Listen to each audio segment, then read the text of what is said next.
Bandeko. Bonsoir, bonsoir, bonsoir. Bon, on a la zone sous potoza sangwa mawa. Sangwa mawa, uti kokoma na communauté na biso. Sangwa mawa, uti kokome la biso na mboka. Chaka Congo akufi. Chaka Congo artiste en danger a uti kokufa. Donc ils ont vraiment sangwa mawa.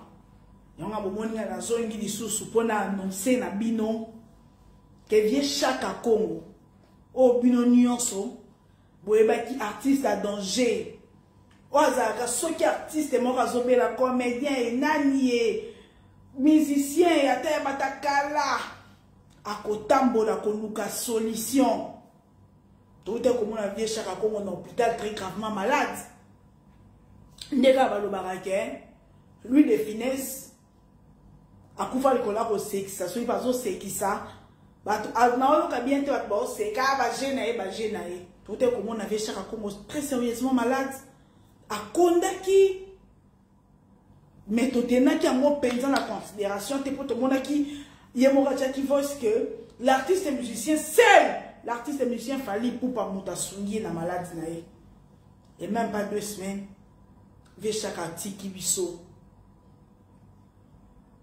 En tout cas, ils ont passé parce que le Chaka Congo a télémarqué na makambo abatu. Azaki très mal nécessaire.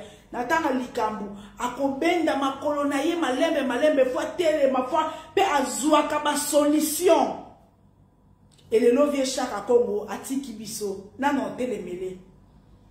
Mais certes, vieux Chaka Congo moi ça ça journaliste. Asa ba émission politique na kombo Margot. Des fois pas les na page oyo, des fois pas ça na page oyo. Moi si ala na grande azana débat na mbasi un moko na yeka kenda potole ka Margot o batikala na ye na Kinshasa eza Margot. Nana ko telemela vie Chaka Congo, ye mutamesa ko telemela bato. En tout cas, ba artiste et musicien, ba konzamboka bata théâtre, batu nyonso. S'il vous plaît, beaucoup d'avez Chaka Congo en air. Bon sale la ye, ata oya sale la rabino. Batu mususu lelo baza vivant. Parce que Chaka Congo mora telemaki alandelaki. Na ba humiliation ya kofinga e, ma telemaka pe soka telemeli likambo. Solution Zouamaka. Mais il était trop faible. Mon torté les mélages a quitté. Peut-être son bout moi téléméla qui est évacué.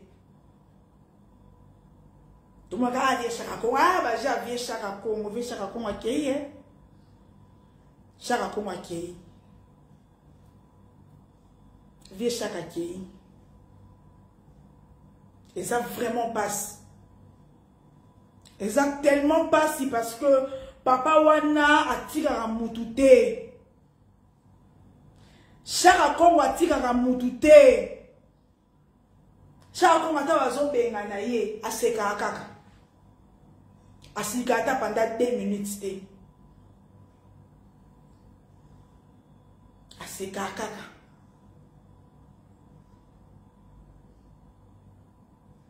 Hélas. C'est Dieu qui donne, c'est Dieu qui reprend.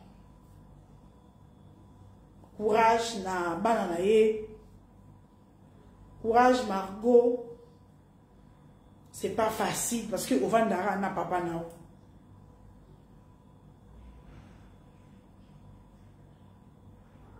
Donc na retient numéro ya moi na ya moi si après live Margot.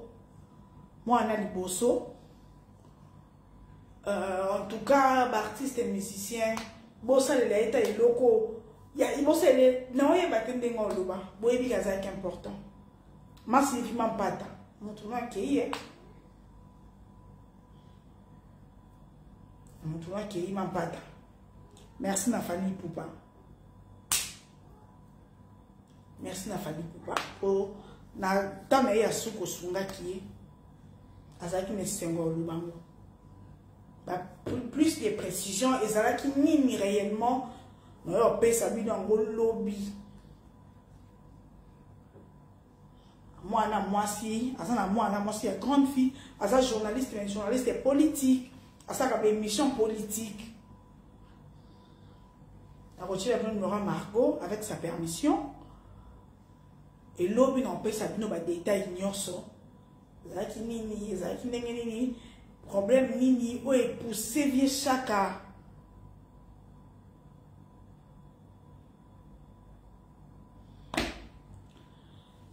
lobby